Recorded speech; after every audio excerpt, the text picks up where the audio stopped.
तो ब्लैक सी में नाटो के शिप पर हमला हुआ है। ब्लैक सी में रूसी सप्लाई लाइन पर यूक्रेन ने किया है प्रहार। ब्लैक सी में कमर्शियल शिप पर यूक्रेन ने ड्रोन अटैक कर दिया। यूक्रेन ने रूस जा रहे तुर्की के शिप पर ड्रोन अटैक किया है। हमले के बाद जहाज में आग लग गई, 5 क्रू मेंबर्स घायल हुए हैं। रूसी बंदरगाह तुआप्से के पास शिप को किया गया टारगेट। जहाज तुर्की के सैमसन पोर्ट से रूस जा रहा था। तुर्की ने कमर्शियल जहाज पर हमले की निंदा की है। मेजर जनरल अश्विनी सिवाच हमारे साथ मौजूद हैं। सिवाच सर, ये ब्लैक सी में भी तनावपूर्ण हालात नजर आ रहे हैं। नाटो के शिप पर हमले के मायने क्या है, इसका अंजाम क्या भुगतना पड़ सकता है यूक्रेन को? हाँ बिल्कुल, देखो एक स्ट्रैटेजी देखनी पड़ेगी। यूक्रेन ने क्या किया है कि उसको पता है कि ब्लैक सी से ही ज्यादातर व्यापार होता है रूस का। उसके अंदर कम से कम उसने लास्ट 1 महीने के अंदर काफी शिप्स को बर्बाद किया है और ब्लैक सी में जो फ्रीडम ऑफ नेविगेशन था रूस का वो बिल्कुल खत्म हो गया और उसके पास मेन एम है उसकी सप्लाई चेन को काटना। और ये तुर्की का जहाज जो रूस जा रहा था इसको इन्होंने अटैक किया है। क्या इनको मालूम था ये नाटो का है? ये कहना बड़ा मुश्किल है। मगर 3 काम बहुत इंपॉर्टेंट किए यूक्रेन ने चंद एक टाइम में। एक तो उन्होंने ब्लैक सी के टारगेट किए हैं इनकी शिप।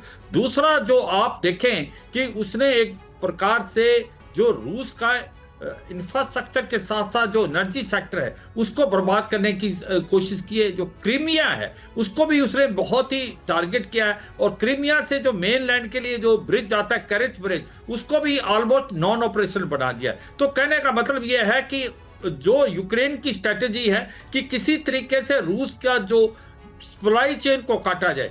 ऐसे में रूस भी पलटवार कर रहा है। रूस क्या कर रहा है? रूस करता है कि जो ओडिशा इसका पोर्ट है उसको एक प्रकार बर्बाद किया जाए और यूक्रेन को लैंडलॉक कंट्री बनाया जाए। तो ये वार और पलटवार होने इसमें कोई शक नहीं। जो एक आपने इशारा किया था पेट्रोल मिसाइल और थार, मुझे लगता है उसकी भारी कमी है और सबसे ज्यादा वीकनेस आज यूक्रेन की उसका एयर डिफेंस सिस्टम बिल्कुल नहीं है क्योंकि उसके पास पेट्रोल मिसाइल अब नहीं देने को है अमेरिका से। अमेरिका जो लड़ाई ईरान में लड़ रहा है वहीं पर कमी है। उधर यूरोप के अंदर इनके जो बेसिस है उनमें भी पेट्रोल मिसाइल सिस्टम नहीं है। तो यह सच्चाई है कि आने वाले समय में यूक्रेन का भारी नुकसान होगा और उसका जो इंफ्रास्ट्रक्चर है वो काफी बर्बाद कर पाएगा रूस। उसकी वजह यह है एयर डिफेंस सिस्टम बर्बाद। मगर बिल्कुल, और इस युद्ध में सिवाच सर काफी हद तक जो अमेरिकी एयर डिफेंस सिस्टम एक्सपोज भी हुआ है।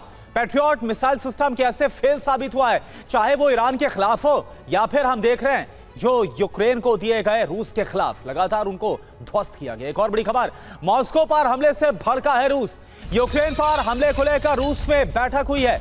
यूक्रेन पर न्यूक्लियर हमला कर सकता है रूस, यह बहुत बड़ी खबर है। रेडी टू अटैक मोड में न्यूक्लियर कैपेबल बॉम्बर्स, न्यूक्लियर तैयारी पर अमेरिकी मीडिया की यह बड़ी खबर सामने आ रही है।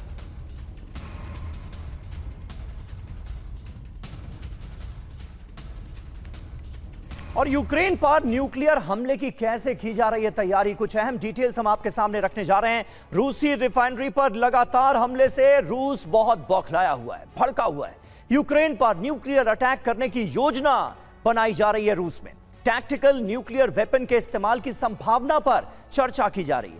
रूस के 2 एयरबेसेस पर Tu-95 बॉम्बर्स की तैनाती कर दी गई है। रेडी टू अटैक मोड में Tu-160 न्यूक्लियर कैपेबल बॉम्बर को रखा गया है। ब्लैक सी में ओरेश्निक, स्कैंडर, किंजल मिसाइल की तैनाती कर दी गई है। यह ब्लूमबर्ग के हवाले से जानकारी सामने आ रही है। और देखिए इस बीच एक और बड़ी खबर, सुपर वेपन फ्लाइंग चेर्नोबिल के परीक्षण की तैयारी में है रूस। रिपोर्ट्स ये बता रही हैं न्यूक्लियर टेस्ट साइट नोवाया ज़ेमिलिया में बढ़ी है हलचल। रिपोर्ट के हवाले से खबर, टेस्ट साइट में रेडिएशन मापने वाले विमानों की तैनाती कर दी गई है। तो अभी देखिए एक तरफ जो वेस्टर्न मीडिया है, यूएस मीडिया इस बात को लेकर काफी ज्यादा संभावना जता रहा है कि रूस न्यूक्लियर हमला कर सकता है। दूसरी तरफ देखिए एक और न्यूक्लियर कैपेबल मिसाइल का टेस्ट 2025 में बुरीवेस्निक मिसाइल टेस्ट से पहले किए गए थे।